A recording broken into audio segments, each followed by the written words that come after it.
we know in each and every synagogue has another dramatic meaning because of that terrible attack, which, by the way, created in our society major questions about the political leadership of Israel. And Israel will never be what it has been before. And today people do not hesitate to criticize and bring their point about the way the leadership should act in the past, in the time of Dayan and Golda Meir. Whatever the government did was almost holy. For Jewish people, survivors of Holocaust and pogroms, being here in Israel, a safe and beautiful land, was enough. But today, people ask questions.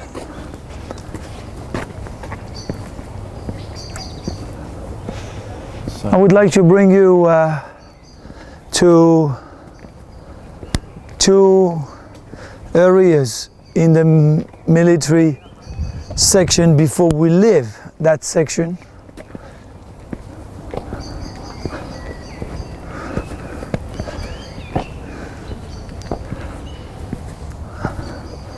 This is a very painful area,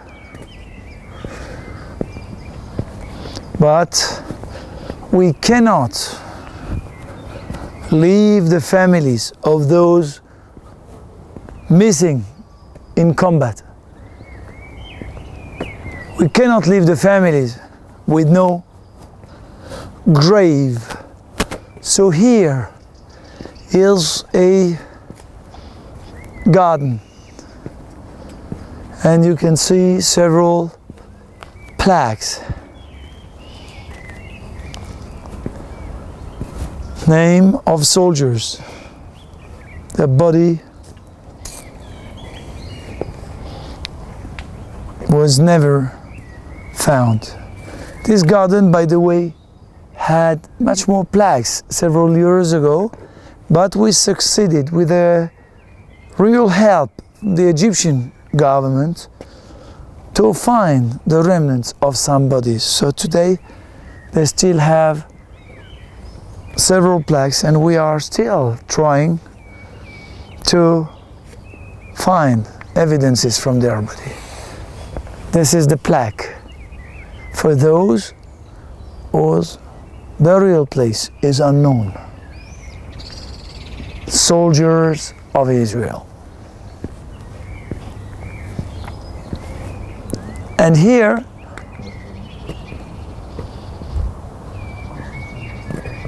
so a special ceremony is held year after year for them here. I take you to the right.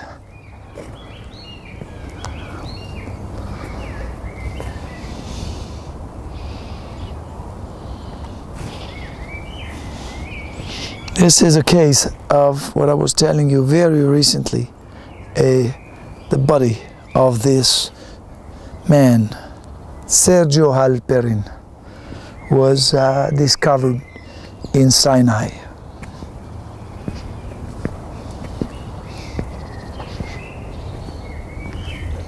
Would you follow me?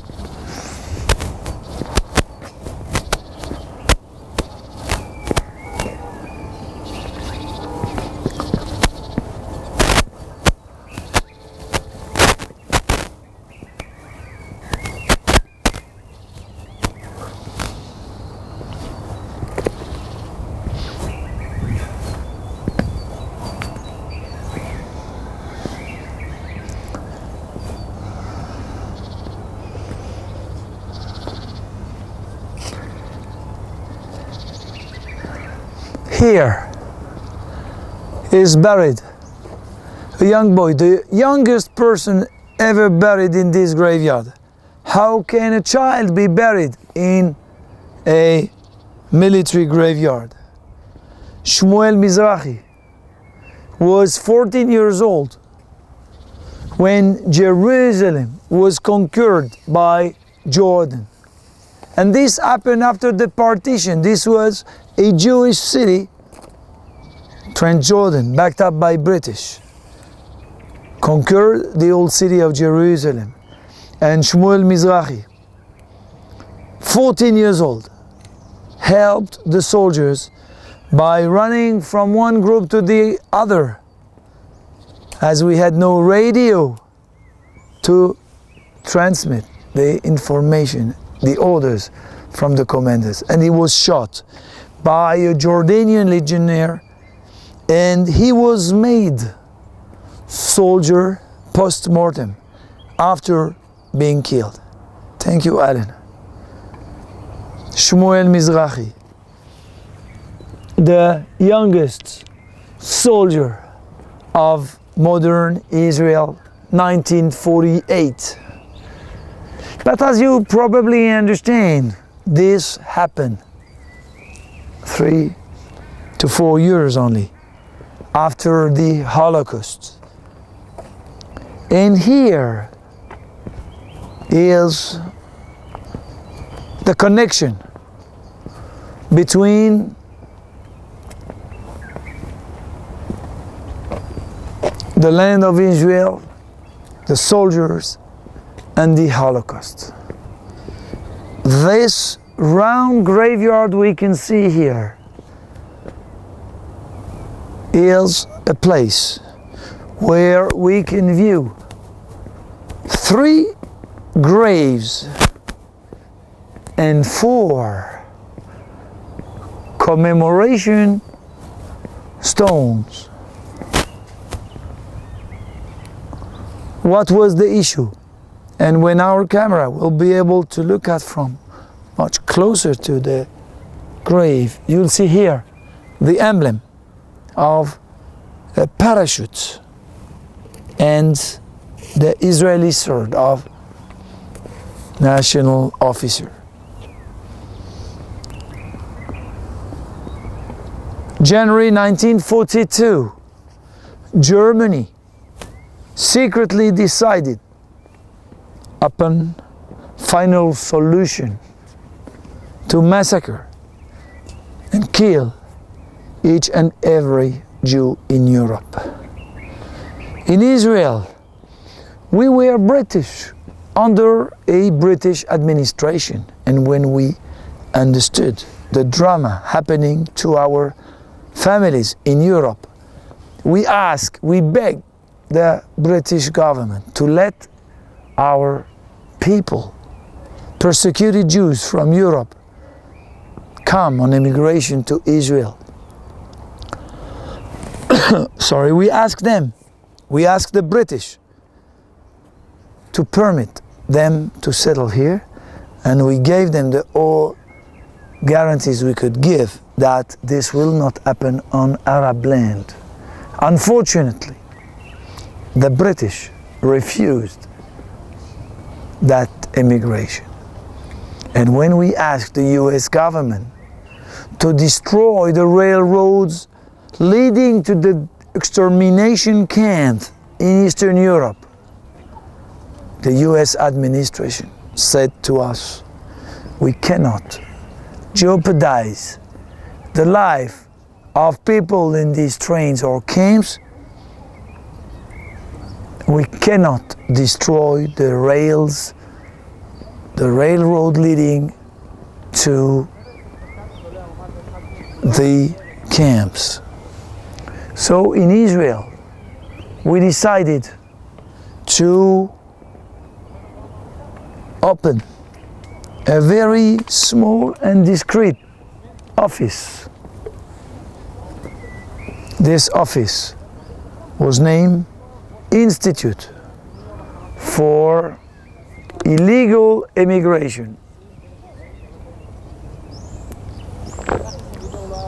The Institute of Illegal Immigration was in charge of training Jewish young men and women in Israel for the D-Day, for the day we can parachute them and drop them all over Europe, each and every one able to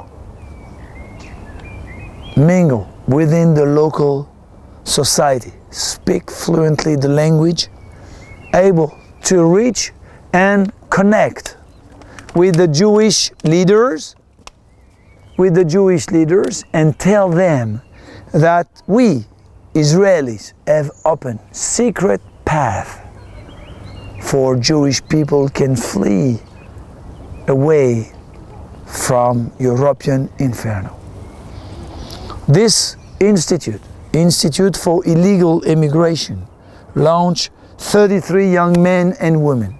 Among them, 7 were captured by Nazi or pro-Nazi government, and they were put on trial and killed for being British spies, while their mission was only one: to save Jewish people. Among them, very famous name, this young woman, 23 years old, Hannah Senesh from Hungary, from a kibbutz by Caesarea. The day will come, we may go together and come and visit Caesarea. Hannah Senesh left her kibbutz and went to save Jewish people in Hungary because she knew Hungarian, could speak Hungarian from her family. Same story for Enzo Sireni from Italy. He was sent to this European Holocaust area and was captured and burned in Dachau. Famous Israeli paratroopers. We find here the only section in this graveyard which is not connected literally with the wars of Israel. But one war of Israel is the war to protect each and every Jew around the world.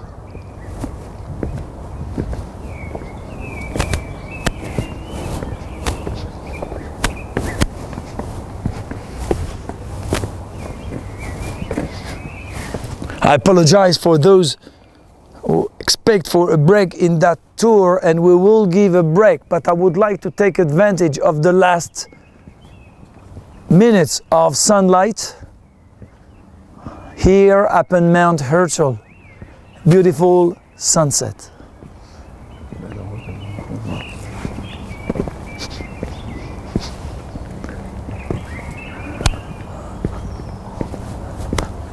We can see sunset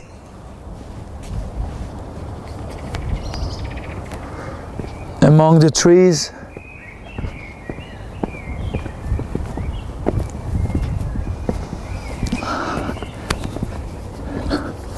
This section is the war in Lebanon, peace for Galilee.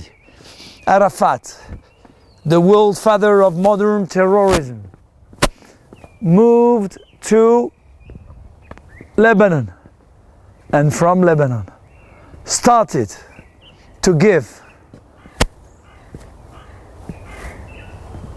hard life to the Lebanese citizens within Lebanon, and from Lebanon started to attack Israel, launching terror attacks on schools, on buses, on roads, on kibbutzim. This is something we shall never forget. But Holocaust was close by We cannot forget what has happened. And we are now firmly concerned by life of our citizen here. What a terrible place to be here. But how could I hide it from you? How can we understand Israel today on that election day? On that election day, when we don't keep in mind the hard stories we have been through.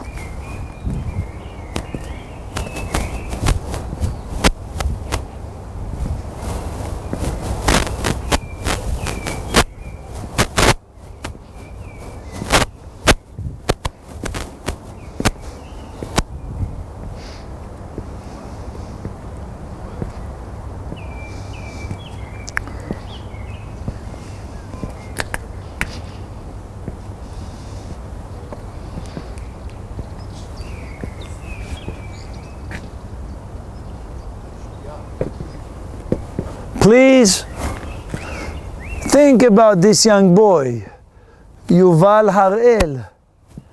Yuval Harel is here, and I would like you to look at his grave. Alan, here is Yuval Harel, and here is Yuval.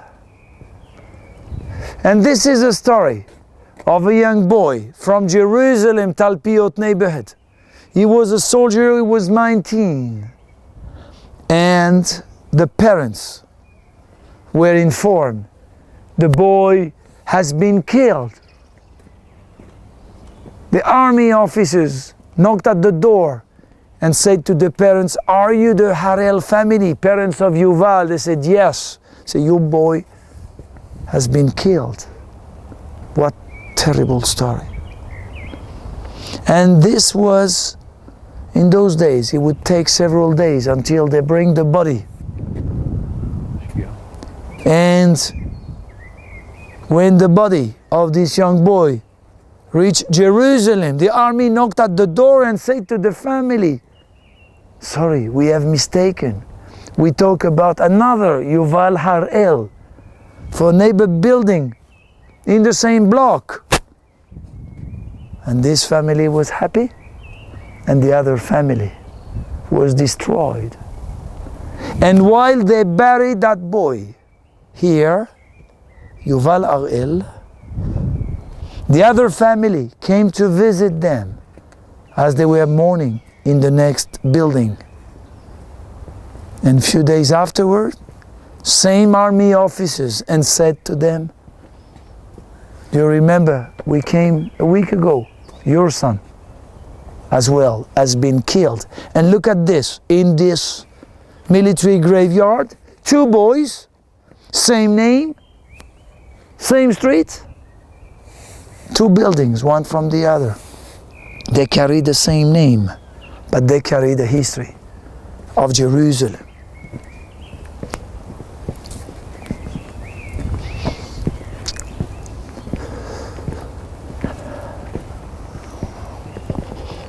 Eli Pressman.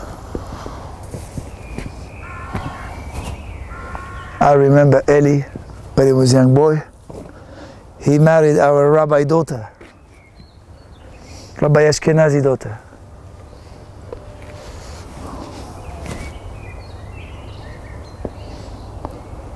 Eli's daughter is now serving with mine today, but this is the cycle of life. Israeli cycle of life.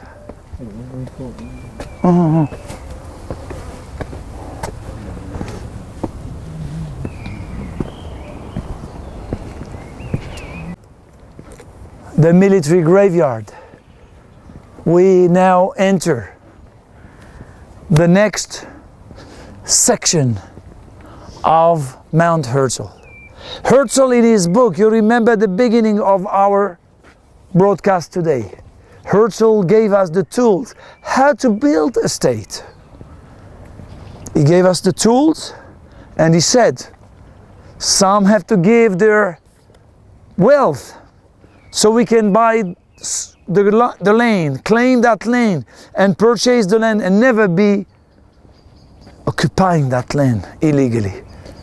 And we purchase each and every inch of the land of Israel, recognized November the 29th, 1947.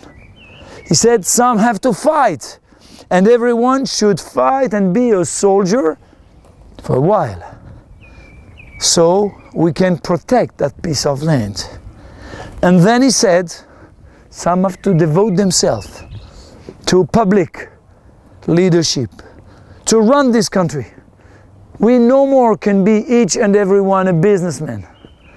And these are the great leaders of Israel. Among them we can see here Teddy Kollek.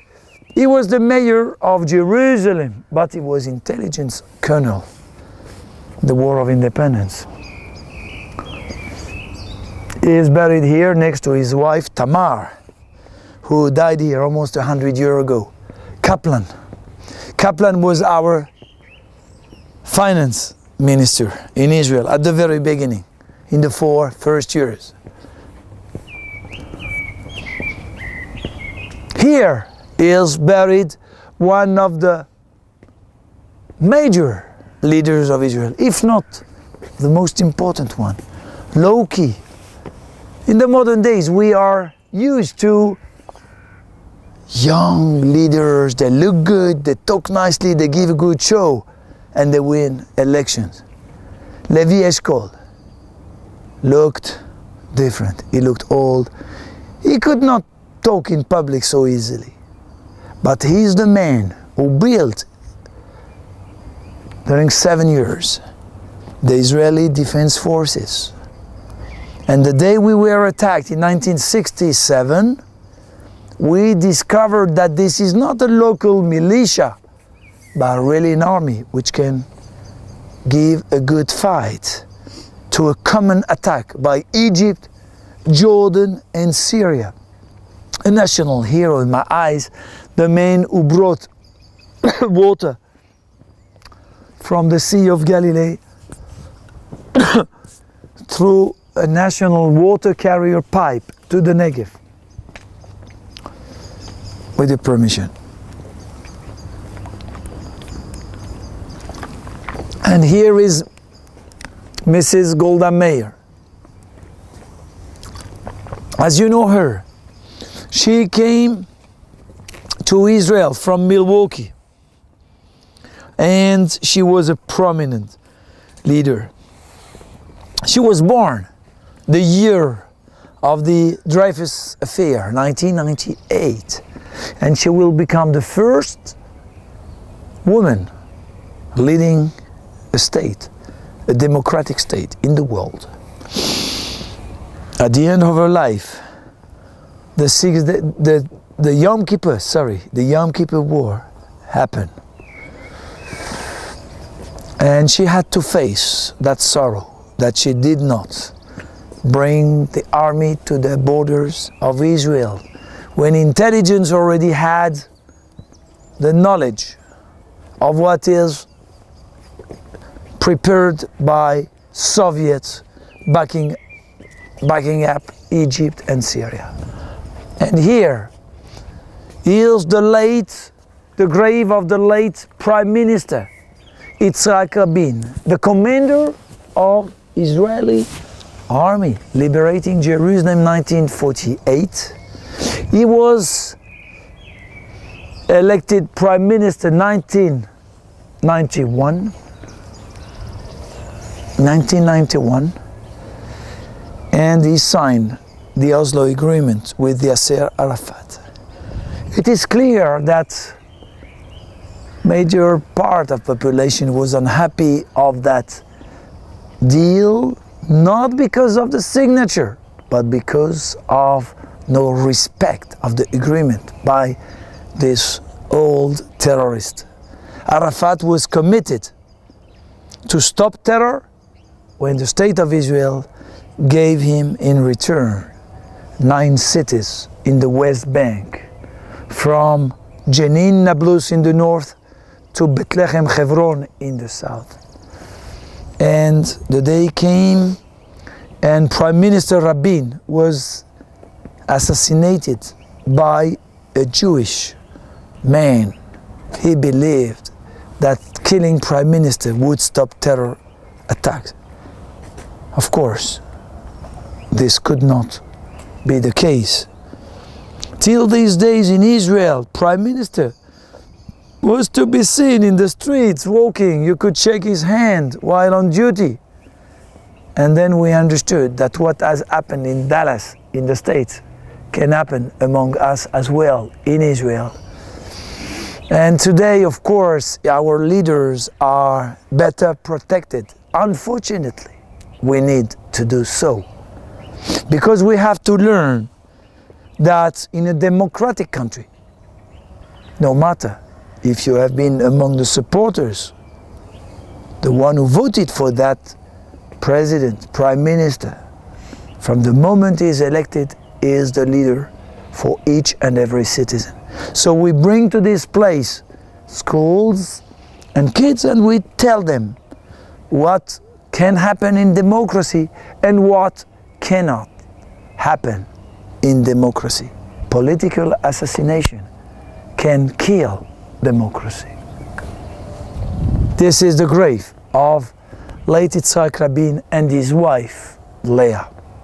And I apologize again in front of all our friends watching us from America. By the way, here, a partridge on the grass next to this olive tree. Mount Herzl partridges. This is the male, he's looking for the babies. And we will discover together the last graveyard section of Mount Herzl before we walk to this forest, Alan. I'm sorry for not having been able to give you even 5 minutes. I hope our guest will be patient and understand that we wanted to give you this twilight feeling. This is Prime Minister Yitzhak Shamir and his wife from Bulgaria. Yitzhak Shamir was intelligence officer commanding the Israeli Secret Service in Europe for many years, and he believed that no compromise, no more compromise can be done about the size of Israel. And he said, if you want peace, I give you peace. I cannot give you more land because my responsibility is to build a sustainable state for the coming generation. And it is true that Western countries were unhappy as he refused to join the Madrid Convention. But he said he refused to participate to negotiation about withdrawal from any land of Israel. Here is the grave of Temima Hillel. Her husband, Shlomo Hillel, was number 3 in our Secret Service abroad. He is the man who was 24 when he headed the illegal immigration of Arab Jews. I remind you that 980,000 Jews were expelled from Arab countries after the State of Israel was born. But in these countries, the Jews were building the country, developing the land. They were active citizens, and pure racism made them flee. They had to leave everything behind them, and many among them, almost most of them, came barefoot to Israel and came to achieve Herzl vision we have mentioned. Behind us, the graves of presidents of Israel, although the first president of Israel is not buried here. Yitzhak Weizmann, the man who was Chaim Weizmann, the man who was the political lobbyist under the British in England, decided to be buried in his family property in Rehovot, not to be a burden on the Israeli taxpayer.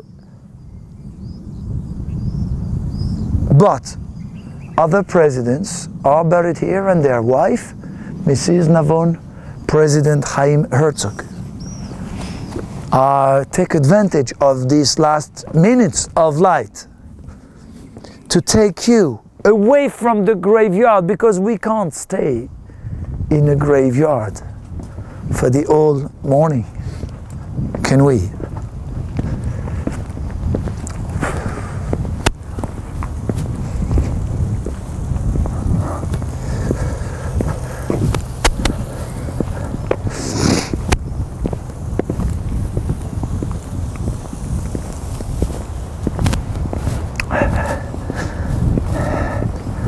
I'm sure it's much colder in America, but we are freezing, literally freezing here, Alan.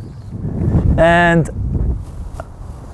as we can see, this is the memorial for all civilians in Israel. You can see the shape of this broken house. This broken house, one wall collapsed. This wall is a member of a family. He was killed by terror. And a dozen of years ago, the Prime Minister of Israel decided to build here, up on Mount Herzl, a memorial for this civilian killed for being Jewish. Because we were in an incredible situation when around year 2000, buses blown up by suicide bombers, killed men and women, children and soldiers on board. For the soldiers was a national ceremony at the graveyard we just visited.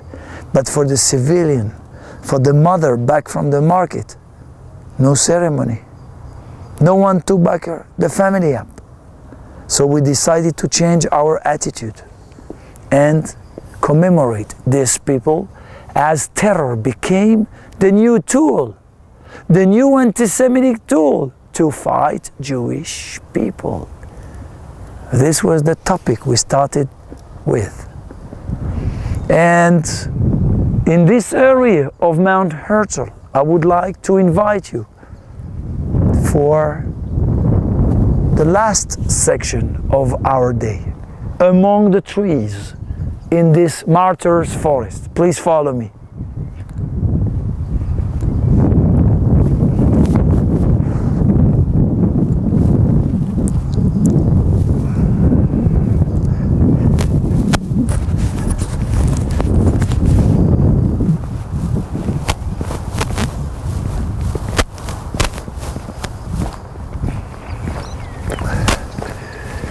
Last of kin.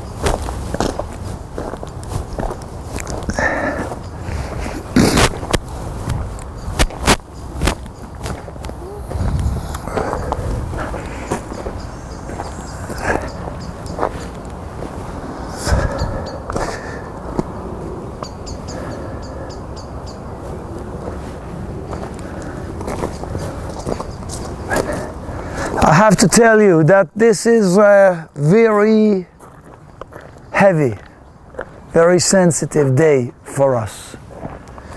We are now in a forest, and you can see we have left the military graveyard, and we can see trees, pine trees, The forest starts from here, next to Rabin and Herzl grave, and the forest goes all the way down the valley. 6 million trees. 6 million trees all the way down for 6 million Jews disappeared in ashes with no graveyard. And for each and every one, we have planted a tree in this martyrs' forest. Here we can see the Yad Vashem Holocaust Memorial. This is the National Museum for Holocaust commemoration. And we teach the Holocaust and invite guests from all over to come and visit, for this never happened again. The Holocaust Memorial is surrounded by the martyrs' forest, 6 million trees. And now we are able to understand the message which was sent to us by Herzl. We opened the tour today with Herzl, and we will end up the tour with him today. Here is a sculpture, and this monument has a very interesting shape. This is Jerusalem stone building, and this looks like a home, like a house, upside down house. The roof is underground. What is it about? This is the story of young Jewish people, teenagers, belonging to a community in Europe. And the day came and the local police arrested them, the parents, the grandparents, the little kids, and they took them on trucks and brought them to trains. Some of them died in the train, and the one who didn't die in the train went to the camps. The babies were killed, the elderly were killed, the parents were often killed. But these young teenagers were taken for work. They were not given decent food. But some of them made it, and some of them survived that terrible period in the world history. And the day came, and the US Army came and liberated the camp, and these people walked back to their homeland, to the place they grew up. They knock at the door of their home, and they find somebody else. The home was looted, the property was taken, and they waited day after day for someone, member of the same family, to come, but they never appeared. They never showed up. And the day came. This young teenager, still dressed in this Holocaust pyjama, as we name it here, the stripped uniform from the camp, met someone from the Institute for Illegal Immigration, who said to him, Moishele, Yankel, are you sure you want to build your future in this hated land? The local police sent your parents to be killed. You want to build your future here? What is the option, he asked. Said, the option is to join us. We built a Jewish homeland. And the man with his striped uniform, he is 23, 25. He feels like 85. He has been through terrible life. He's now on a boat heading towards Haifa harbor. And as soon as the boat reached the harbor, the Institute guy says to him, we've just been attacked by 5 Arab countries. Would you like to join us and help us fight to defend the land? He said, I'm not a soldier. Never mind, we'll train you. And that's the way we created, in few weeks, in 1948, platoons where the soldiers spoke one language, Polish, Hungarian, Litvak, Galician. And the commander, originally from this place but spoke a good Hebrew, was the link with the central command. And that's the way we won the War of Independence. Among these young people who went through the camps and came to join the fight at the War of Independence, some of them were killed. And we have put for them this memorial, which is upside down. Home. The Jerusalem stone home he wanted to build in the land of Israel, for he has lost his home in the place he was born. These people have been through two stories, the Holocaust and the wars of Israel. And we pay them a tribute. Here are their names. The name of hundreds of people whose story is the one I was telling you. You can see their names. There are probably many others, but we don't know. In those days, registration was not that efficient as it is today. And as we decided and promised you, we have to explain the shape of Mount Herzl. Mount Herzl shape we just visited today is the shape of a hill. On the top hill is the grave of this visionary, Theodor Herzl. We saw his grave, we saw the kids, we saw the marching soldiers there.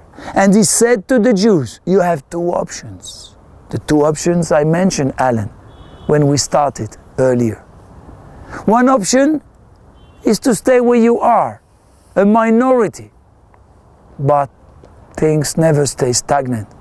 Today life is good, tomorrow things can turn bad. The other option is that you back up the building of a Jewish homeland. You don't have to be here. You can support it. You can give for it. Your knowledge, your energy, your wealth, your money, donation. But you come, or you come and immigrate, and you become a farmer, a doctor, a soldier, a merchant, and you live here. But if we do it, we will have control of our future. And Mount Herzl is made of Herzl and the leaders, surrounded by the fallen soldiers, 26,000 graves. 26,000 graves in 66 years. On the other hand, for the time we had no states of our own, 6 million Jews were massacred, because the true story of Holocaust is that these guys, our families, had nowhere to go. The gates of the free world were locked for them, and they could not escape anymore. And this is why we followed Herzl's vision, for there be a place for each and every Jew in danger, or just because he desires so, to come and live in a peaceful place. Thank you for being with us today. Shalom.